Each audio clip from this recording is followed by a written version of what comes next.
નમસ્કાર વિદ્યાર્થી મિત્રો, SYBSc સેમેસ્ટર 3 કેમેસ્ટ્રી સબ્જેક્ટમાં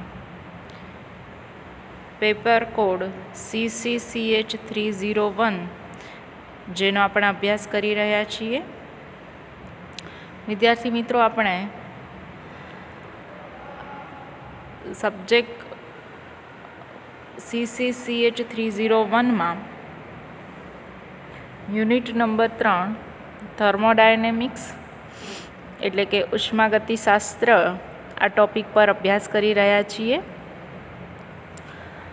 મિત્રો, આજે આપણે જે લેક્ચર જોવા જઈ રહ્યા છીએ એમાં લાસ્ટ લેક્ચરમાં આપણે ઉત્કલન બિંદુ ઉન્નયન માટેનું સમીકરણ મેળવવા માટે કેટલીક સમજૂતીઓ મેળવેલી છે.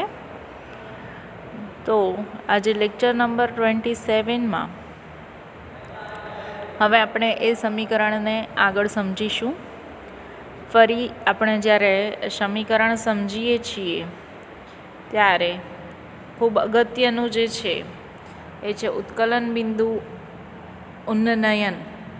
આ બંને વર્ષ જે છે એમાં આપણે બે સમજૂતી મેળવી છે, એક ઉત્કલન બિંદુ અને બીજી ઉત્કલન બિંદુ ઉન્નયન. બંનેની ડેફિનેશન આપણે લાસ્ટ લેક્ચરમાં જોયેલી. ફરી એકવાર ઝડપથી રિવાઇઝ કરી લઈએ. તો આપણે અહીંયા દ્રાવકને અનુલક્ષીને ડેફિનેશન આપી રહ્યા છીએ. દ્રાવકના સ્થાને દ્રાવણને અનુલક્ષીને પણ ઉત્કલન બિંદુની વ્યાખ્યા આપી શકાય. તો જ્યારે દ્રાવક માટે ઉત્કલન બિંદુની વ્યાખ્યા આપીએ તો એ આ રીતે બને છે કે જે તાપમાને દ્રાવકનું બાષ્પ દબાણ એક વાતાવરણ થાય તે તાપમાનને તે દ્રાવકનું ઉત્કલન બિંદુ કહે છે. સેમ વે જ્યારે આપણે દ્રાવણનું ઉત્કલન બિંદુ સમજાવવું હોય તો અહીંયા આપણે દ્રાવકના સ્થાને દ્રાવણ લખીશું. તો જે તાપમાને દ્રાવણનું બાષ્પ દબાણ એક વાતાવરણ થાય તે તાપમાનને તે દ્રાવણનું ઉત્કલન બિંદુ કહે છે. તો હવે આપણે લાસ્ટ લેક્ચરમાં એના માટે વિશેષ માહિતી જોઈ હતી કે દ્રાવક અને દ્રાવણ બંને વચ્ચે કયો ડિફરન્સ છે. તો દ્રાવકમાં જ્યારે દ્રાવ્ય ઉમેરીએ છીએ ત્યારે દ્રાવણ આપે છે.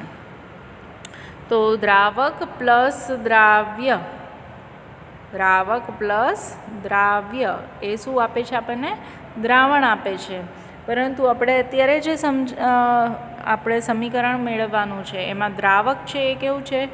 બાષ્પશીલ એટલે કે વોલેટાઇલ, અને દ્રાવ્ય છે એ અબાષ્પશીલ છે. બરાબર. તો દ્રાવ્ય છે એ બાષ્પમાં રૂપાંતરિત થઈ શકતો ન હોવાને કારણે દ્રાવક કરતાં દ્રાવણનું ઉત્કલન બિંદુ હંમેશા કેવું મળે છે? વધુ મળે છે, જે આપણે રાઉલ્ટના નિયમને આધારે સમજેલા. ત્યારબાદ મિત્રો આપણે એક આલેખની પણ સમજૂતી મેળવેલી છે. તો એ આલેખ પણ આપણને એ જ કોન્સેપ્ટ ક્લિયર કરાવે છે કે દ્રાવકનું ઉત્કલન બિંદુ છે એ T0 છે. એનો મતલબ એવો થયો કે T0 તાપમાને દ્રાવક એક વાતાવરણ જેટલું બાષ્પ દબાણ મેળવી લે છે અને એક વાતાવરણને આપણે P0થી દર્શાવીએ છીએ.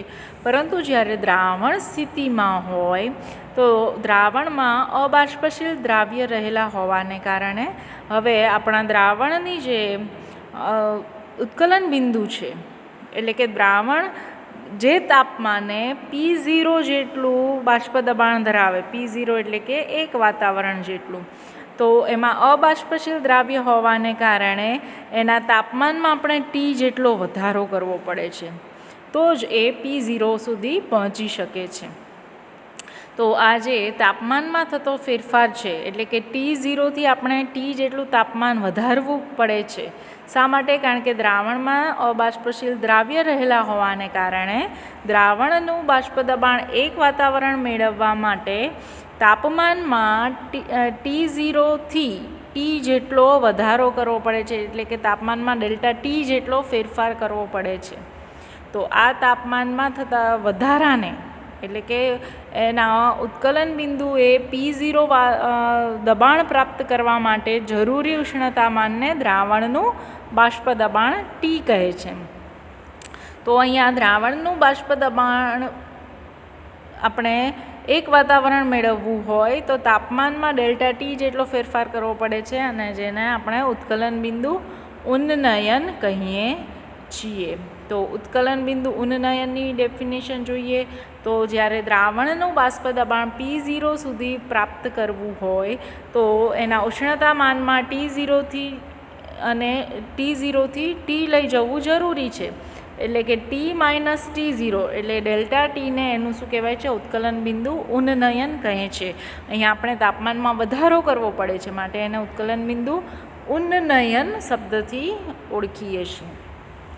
ત્યારબાદ મિત્રો આપણે લાસ્ટ લેક્ચરમાં આ ક્લેપેરોન-ક્લોસિયસ સમીકરણનું જે સંકલિત સમીકરણ છે એની પણ સમજૂતી મેળવેલી હતી. P0ના સ્થાને આપણે P2 દર્શાવીએ છીએ, અને P એ આપણે કોના સ્થાને દર્શાવીએ છીએ? P1ના સ્થાને. સેમ વે આપણે કેપિટલ ટી છે એ T2ના સ્થાને દર્શાવીએ છીએ, અને T0 છે એ T1ના સ્થાને દર્શાવીએ છીએ.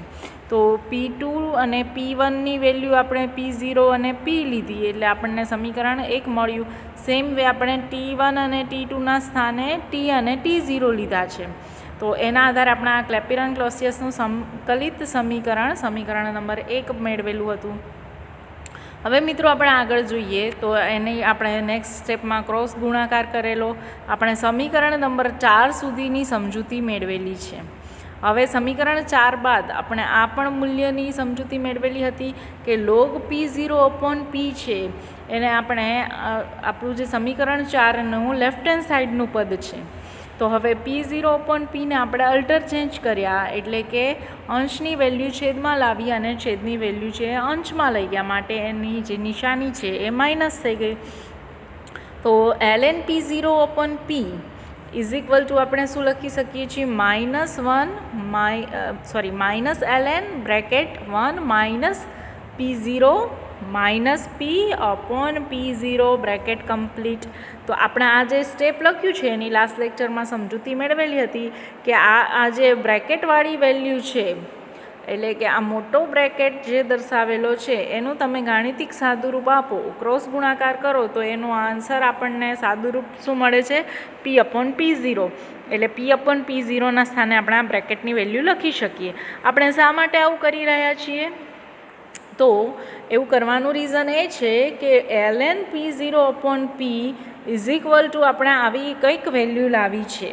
તો એના માટે આપણી પાસે મેથેમેટિક્સનું એક સ્ટેપ છે કે જ્યારે ln1 - x હોય એમાં xનું મૂલ્ય ખૂબ નાનું હોય ત્યારે ln1 - x is equal two -x લખી શકાય છે.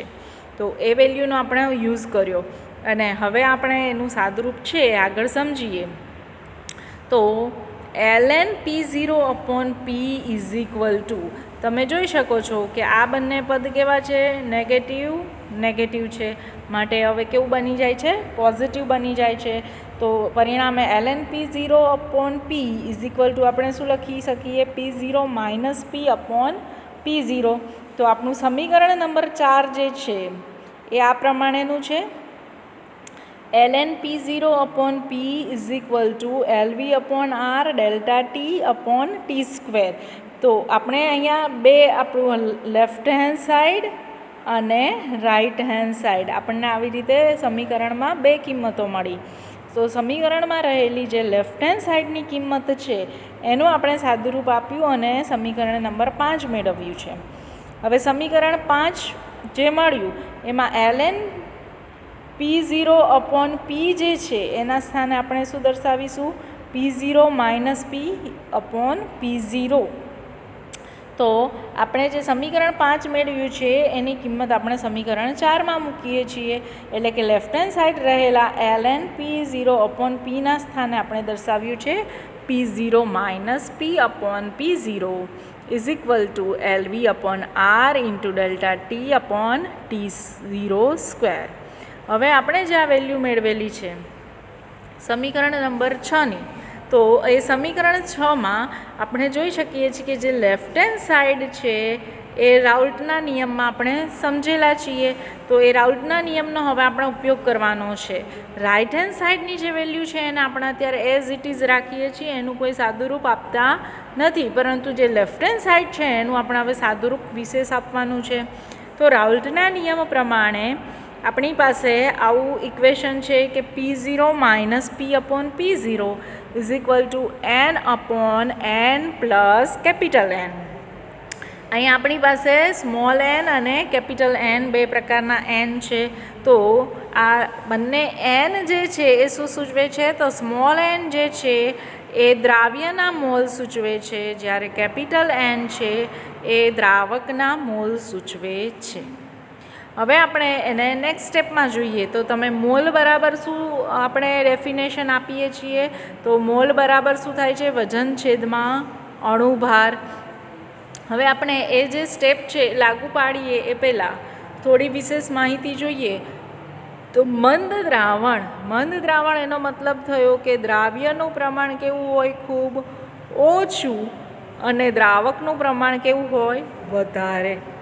તો દ્રાવકના મોલ કેપિટલ Nની સરખામણીએ દ્રાવ્યના મોલ Nનું મૂલ્ય કેવું થાય છે? ખૂબ નાનું હોય છે. તેથી N પ્લસ કેપિટલ N એટલે કે દ્રાવ્યના મોલ અને દ્રાવકના મોલનો સરવાળો એના બરાબર આપણે શું લખી શકીએ? માત્ર દ્રાવકના મોલ. શા માટે? કારણ કે આ N છે એ મોર લેસ ધેન કેપિટલ N છે, એટલે કે સ્મોલ n દ્રાવ્યના મોલની સંખ્યા એનો જથ્થો ખૂબ ઓછો હોવાના કારણે એ નિગ્લિજિબલ છે, એને આપણે અવગણી શકીએ છીએ. તો સમીકરણ નંબર 7 જે છે એમાં આપણે જે આ રીતે લખેલું છે n પ્લસ n, તો એ છેદમાં રહેલા n પ્લસ nના સ્થાને આપણે માત્ર ને માત્ર કેપિટલ N જ દર્શાવીશું, કારણ કે આપણી પાસે જે દ્રાવ્યના મોલ છે એ ખૂબ જ ઓછા છે દ્રાવકના મોલની સાપેક્ષમાં, માટે આ મૂલ્ય છે એ અવગણી શકાય છે. તો એના આધારે ફાઇનલી આપણને આ રીતે ઇક્વેશન મળ્યું છે P0 minus P/P0 is equal two small n upon capital N, જે આપણું સમીકરણ નંબર 8 થશે. હવે આપણે મિત્રો સમીકરણ 7માં સૌથી પહેલાં તો આપણી પાસે કેવી વેલ્યુ હતી? ln of P0/P. તો એને આપણે કન્વર્ટ કરી અને કયા સ્ટેપમાં લઈ આવ્યા છીએ? P0 minus P/P0માં.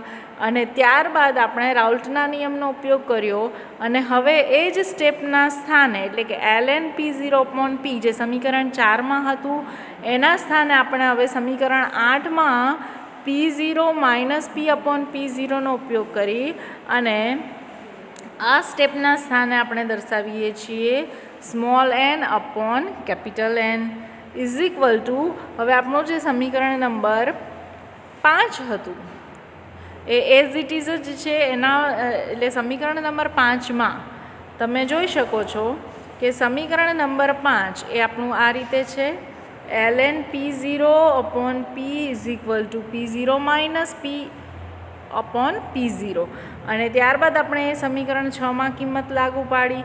હવે સમીકરણ 6ના આધારે આપણે રાઉલ્ટનો નિયમ લાગુ પાડ્યો, અને અહીંયા આપણે P0 માઇનસ P/P0 છે એના સ્થાને small n upon capital N લખીશું. તો આપણે અત્યારે માત્ર ને માત્ર લેફ્ટ હેન્ડ સાઈડનું સાદુરૂપ આપી રહ્યા છીએ, right hand side as it is છે. તો લેફ્ટ હેન્ડ સાઈડનું એટલે કે રાઉલ્ટના નિયમના આધારે આપણે જે સાદુરૂપ આપ્યું છે એના આધારે આપણે હવે ફરી પાછું એ સમીકરણ 6 દર્શાવીએ. તો સમીકરણ 6 જે છે એ આ રીતે મળ્યું, જેમાં આપણે જે P0 માઇનસ P/P0 છે એના સ્થાને રાઉલ્ટના નિયમને આધારે n અપોન કેપિટલ N લખ્યો છે, અને રાઇટ હેન્ડ સાઈડની જે વેલ્યુ છે એઝ ઇટ ઇઝ છે LV/R ઇન્ટુ ડેલ્ટા T/T0². હવે મિત્રો આપણે આમાં ડેલ્ટા ટી એટલે કે આપણું સમીકરણ એ પ્રકારે આપણે થિયરી છે કે ઉત્કલન બિંદુ ઉન્નયન માટેનું સમીકરણ મેળવો. તો ઉત્કલન બિંદુ ઉન્નયન એ આપણે અગાઉ ડેફિનેશનમાં પણ જોયું. દ્રાવણના બાષ્પ દબાણને P0 પ્રાપ્ત કરવા માટે તાપમાનમાં જે આપણે ફેરફાર કરવો પડે છે એટલે કે તાપમાન T0 થી T સુધી વધારવું પડે છે. તો એ તાપમાનમાં થતો ફેરફાર ડેલ્ટા ટી, જેને ઉત્કલન બિંદુ ઉન્નયન કહે છે. તો ઉત્કલન બિંદુ ઉન્નયન એટલે કે ડેલ્ટા ટીને આપણે કરતા બનાવીએ છીએ. તો delta T is equal two થશે, હવે આપ જોઈ શકો છો કે અહીંયા આપણે ડેલ્ટા ટીને કરતા બનાવીએ તો જે ડેલ્ટા ટીના છેદમાં રહેલા જે પદ છે એ સામેની બાજુ ગુણાશે, એટલે n upon capital N as it is રહ્યા. પણ વાયુ અચળાંક r ઇન્ટુ T02 જે છેદમાં છે એ સામેની બાજુ ગયા એટલે અંશમાં થયા, અને LV છે હવે છેદમાં જશે. માટે આપણને નેક્સ્ટ ઇક્વેશન જે છે એ ઇક્વેશન નંબર 9 આ પ્રમાણે મળે છે. Delta T is equal two RT02 upon LV into small n upon capital N. હવે મિત્રો આપણે આ જે ઇક્વેશન નંબર 9 મેળવ્યું છે એમાં તમે જોઈ શકો છો કે R વાયુ અચળાંક છે જે અચળ છે, ત્યારબાદ T0 એટલે કે એનું ઉત્કલન બિંદુ એ પણ અચળ છે, બાષ્પાયન ગુપ્ત ઉષ્મા LV પણ અચળ છે, પરંતુ અહીંયા રહેલા દ્રાવ્યના મોલ એટલે કે સ્મોલ n અને કેપિટલ N એટલે કે દ્રાવકના મોલ. તો આપણે અગાઉ પણ વાત કરી કે મોલ બરાબર શું થાય છે? વજન છેદમાં અણુ ભાર. તો આપણે આ જે બેઝિક કોન્સેપ્ટ છે આપણે 11th સ્ટાન્ડર્ડમાં ભણ્યા છીએ મોલ માટેનું સૂત્ર, તો એનો ઉપયોગ કરીશું. એના આધારે આપણે આ રીતે દર્શાવી શકીએ કે દ્રાવક અને દ્રાવ્યનો અણુ ભાર. દ્રાવકને આપણે ફોર્મ્યુલા નંબર 1 આપીએ છીએ અને દ્રાવ્યને આપણે ફોર્મ્યુલા નંબર 2 આપીએ છીએ. તો એના આધારે દ્રાવક અને દ્રાવ્યનો અણુભાર, અણુભાર એટલે કે મોલેક્યુલર વેઇટ, તો એ મોલેક્યુલર વેઇટ જે છે એને આપણે એમથી સંજ્ઞા એમથી દર્શાવીએ છીએ. તો મોલેક્યુલર વેઇટ એટલે કે અણુભાર એને આપણે સંજ્ઞા એમથી દર્શાવીએ. જો દ્રાવક માટે હોય તો 1 આવે અને જો દ્રાવ્ય માટે હોય તો M2 આવશે. અને ત્યારબાદ આપણે અણુભાર પછી મોલ બરાબર વજન છેદમાં અણુભાર એવું સૂત્ર લખ્યું છે. તો આપણી પાસે દ્રાવ્યનો જથ્થો એટલે કે એનો વજન એ W2 હોય. શા માટે? કારણ કે દ્રાવ્યને આપણે નંબર 2 ફોર્મ્યુલા આપી છે અને દ્રાવકનો જથ્થો એટલે કે એનું વજન W1 હોય. તો આપણે દ્રાવક અને દ્રાવ્યના મોલ છે આ રીતે લખી શકીએ. ખૂબ સ્પષ્ટ છે કે capital N is equal two શું થાય? W1 upon M1. અને કેપિટલ N પછી હવે કેપિટલ N એ શું સૂચવે છે? દ્રાવકના મોલ. હવે દ્રાવ્યના મોલ જ્યારે આપણે ઇન્ડિકેટ કરવા છે તો દ્રાવ્યના મોલ એટલે સ્મોલ n, અને દ્રાવ્ય માટે આપણે ફોર્મ્યુલા 2 વાપરેલી છે. તો સેમ મોલ બરાબર વજન છેદમાં અણુભાર, એને આધારે આપણે એને લખીશું W2 upon M2.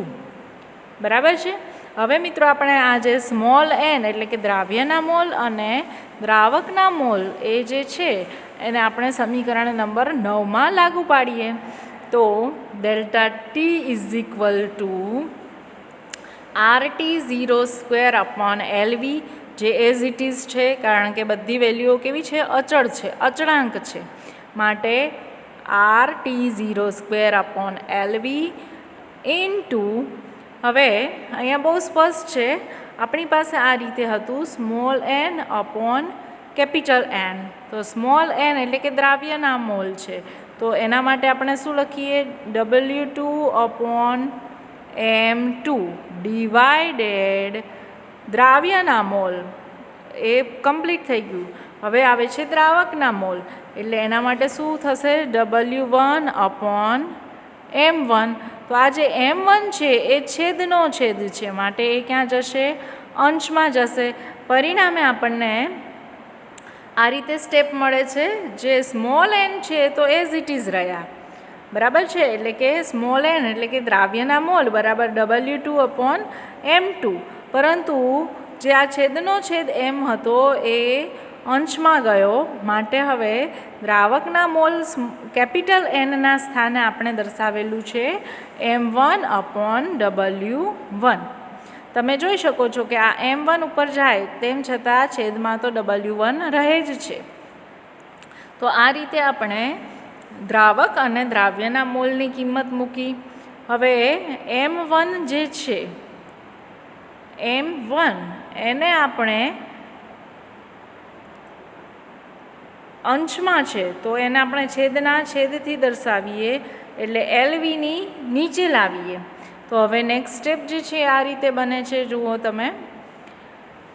Delta T is equal two RT02/LV. LV એટલે કે દ્રાવકની બાષ્પાયન ગુપ્ત ઉષ્મા છે, એના ડિવાઇડેડ દ્રાવકનો આપણે અણુભાર કરીએ છીએ.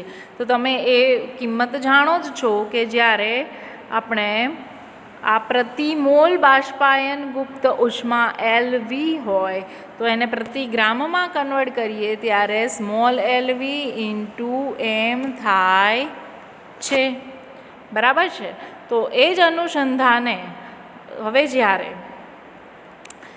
આ જે LV ઇન્ટુ M છે, LV ઇન્ટુ M હોવાને કારણે આપણો આ LV capital LV is equal two small LV into M.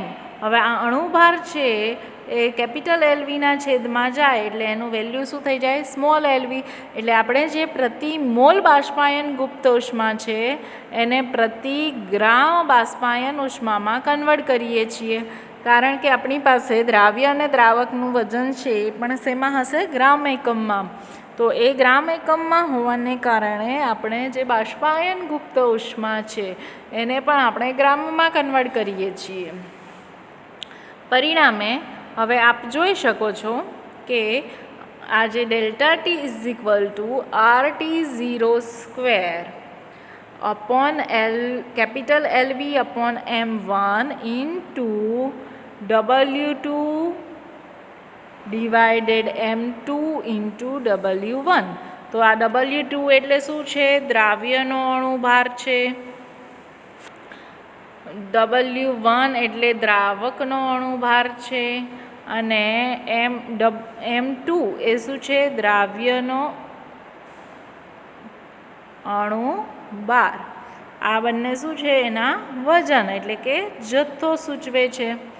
તો હવે આપણે જ્યારે 1 ગ્રામ પદાર્થ માટેની બાષ્પીભવન ગુપ્ત ઉષ્મા એનું પણ આપણે અગાઉ ક્લેપિરન સમીકરણમાં સમજૂતી મેળવી ચૂક્યા છીએ. તો એ આ રીતે મળે છે small LV is equal two capital LV upon M1. કારણ કે આપણે હમણાં જે ઇક્વેશન જોયું capital LV is equal two small LV into M1. આ M1 એના છેદમાં ગયો માટે આપણે LV upon M1 is equal two small LV મળ્યા. તો આ જે કિંમત છે એને આપણે હવે સમીકરણ નંબર 10માં મૂકીએ. એટલે કે જે આ કેપિટલ LV અપોન M1 છે એના સ્થાને આપણે શું દર્શાવીએ છીએ? Small LV. પરિણામે ઉત્કલન બિંદુ ઉન્નયન delta T is equal to મળે છે RT02 small LV into W2 upon M2 into W1, જે આપણું ઇક્વેશન નંબર 11 છે. હવે મિત્રો આપણે આ ઇક્વેશનને હજી આગળ ડિરાઈવ કરવાનું છે. તો આપણને જો દ્રાવક અને દ્રાવ્યનો અણુભાર અને એનો જથ્થો આપેલો હોય તો આ ઇક્વેશનના આધારે આપણે ઉત્કલન બિંદુમાં થતો ફેરફાર ડેલ્ટા ટી શોધી શકીએ. પણ હજી આપણે આનું વિશેષ સાદુરૂપ આપવાનું છે જે નેક્સ્ટ લેક્ચરમાં જોઈશું.